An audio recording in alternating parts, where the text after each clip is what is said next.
जरा सोचिए, शादी को हुए बस 3 महीने और उसी पत्नी पर आरोप कि उसने अपने पति को गोलियों से मौत के घाट उतार दिया। जी हाँ, हापुड़ का ये मामला सिर्फ हत्या नहीं बल्कि रिश्तों की कहानी है, जिसने प्यार की जगह नफरत और शक ने अपना असली चेहरा दिखा दिया। हापुड़ के बहादुरगढ़ थाना क्षेत्र के गांव मोहम्मदपुर रुस्तमपुर में 32 साल के आरिस अली की हत्या ने हर किसी को हिला दिया है। आरोप है कि उसकी पत्नी राहिमा ने ही 7 अगस्त की रात 12:50 पर अपने पति पर गोली चला दी।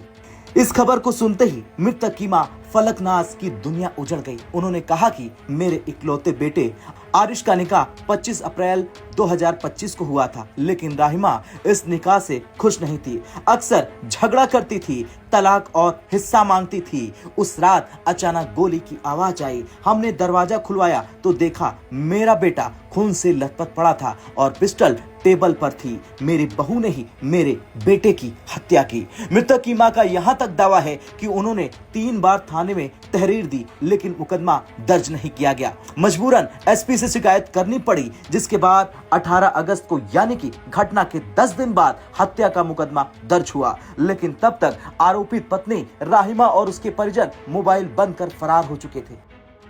दादाजी, आपके बेटे के साथ एक घटना हुई थी, क्या मामला हुआ था और आपने उसमें क्या कार्रवाई अब तक की है? उसमें कार्रवाई तो की है मगर पुलिस एक्शन नहीं ले रही। क्या घटना हुई थी आपके बेटे के साथ? हमारा बेटा आया था और कमरे में गया, थोड़ी देर बाद गोली की आवाज़ आई। फिर बेटी ने गेट बजाया, उसने गेट नहीं खोला। 10 मिनट के बाद खोला गेट। 10 मिनट के बाद खोला गेट तो हमने अंदर जब जाके देखा तो हमारा बेटा खून में लथपथ पड़ा था और ड्रेसिंग पर रिवॉल्वर रखा था। उसने ही मारी है गोली मेरे बेटे के। आपने बहू से पूछा कि ये कैसे पड़ा है, क्या हुआ, क्या बोली वो? गोली चल गई वैसे ही मजाकों में ये कहा उसने, मगर मारी उसने ही है गोली। ऐसी हत्याकांड उसने क्यों किया, कुछ इसके बारे में बताया कभी? कैसा उसका व्यवहार था पति के झगड़ा प्रति? होता रहता था दोनों में। क्या कहती थी वो? प्रॉपर्टी के लिए झगड़ा था। प्रॉपर्टी मुझे दे दो। शादी कब हुई थी दोनों की? 3 महीने पहले। क्या शादी के बाद से सब सही चल रहा था? थोड़े दिन ही सही चला था, फिर झगड़ा ही होता रहता था। क्या कहती थी झगड़े में वो? यही कहती थी कि मेरे नाम करो प्रॉपर्टी, यही झगड़ा था। कितने बेटे हैं आपके? अलीगढ़ चलो, बस वही बेटा था एक। क्या कभी तलाक वगैरह के बारे में भी कुछ उसने कहा? नहीं, तलाक का नहीं कहा उसने। कभी वो झगड़ा करती, ऐसा कहती कि मुझे तलाक दे दो या मैं जाऊंगी नहीं या कुछ। आ तो जाती थी मगर लड़ती थी वो। क्या कहती रहती थी? लड़ाई में कुछ आरोप लगाती थी, कुछ कहती थी? यही कहती थी, बार बार फ़ोन करके उसे बुला रही है बाहर से और फिर लड़ रही है। ये सब वो बाहर ज़्यादा वक्त गुजारता था, इसीलिए कि ये लड़ती है बहुत।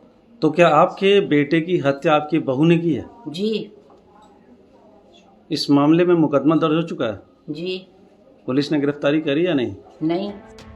तो वहीं पूर्व ग्राम प्रधान और पड़ोसी अरशद ने दावा किया कि गोली चलने की आवाज सुनते ही लोग मौके पर पहुंचे। दरवाजा खुला तो सामने आरिस का खून से लथपथ शव पड़ा था। आनन फानन में उसे मेरठ ले जाया गया, लेकिन डॉक्टरों ने उसे मृत घोषित कर दिया। उनका कहना है कि निकाह के बाद से ही राहिमा आरिस को परेशान करती थी। 7 अगस्त की रात गोली चली और जब हम पहुंचे तो आरिस खून से लथपथ पड़ा था। पुलिस को कई बार शिकायत दी, लेकिन 10 दिन बाद मुकदमा दर्ज हुआ।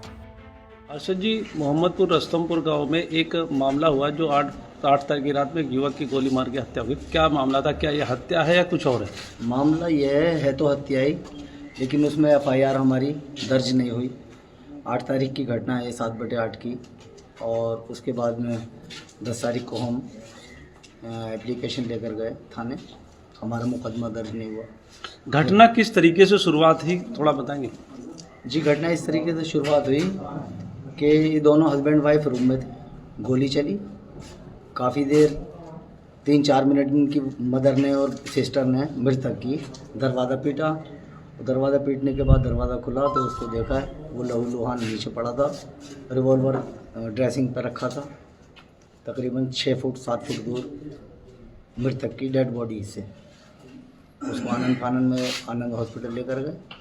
जहां उसको मृत्यु घोषित कर दिया गया। इस संबंध में आपने थाने में कब एप्लीकेशन दी? थाने में हमने एप्लीकेशन दी थी 10 तारीख को। 10 को दी, कोई रेस्पॉन्स नहीं मिला। फिर हमने 12 को दी, फिर हमने 14 को दी। फिर हम जब हमारा थाने से कोई रेस्पॉन्स नहीं मिला तब हमने एसपी साहब के यहाँ 18 तारीख को दी। 18 तारीख में हमारी FIR दर्ज हुई। तो 10 दिन तक थाना प्रभारी ने इसमें FIR दर्ज नहीं की, क्या जवाब दिया उन्होंने? बस ये कुछ बताया?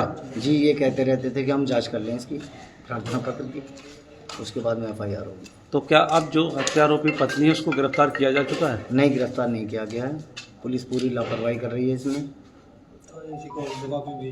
और पुलिस विवेचना करने को तैयार नहीं है। हम बार बार थाने के चक्कर काट रहे हैं, कोई नहीं सुन रहा। इस पूरे मामले पर सीओ गढ़मुक्तेश्वर वरुण मिश्रा का कहना है कि घटना की तहरीर पर मुकदमा दर्ज कर लिया गया है। मृतक की पत्नी से पूछताछ की गई थी। साक्ष्यों के आधार पर जांच की जा रही है। जल्द ही पूरा मामला उजागर होगा। हापुड़ से देवेंद्र शर्मा की रिपोर्ट, यूपी तक।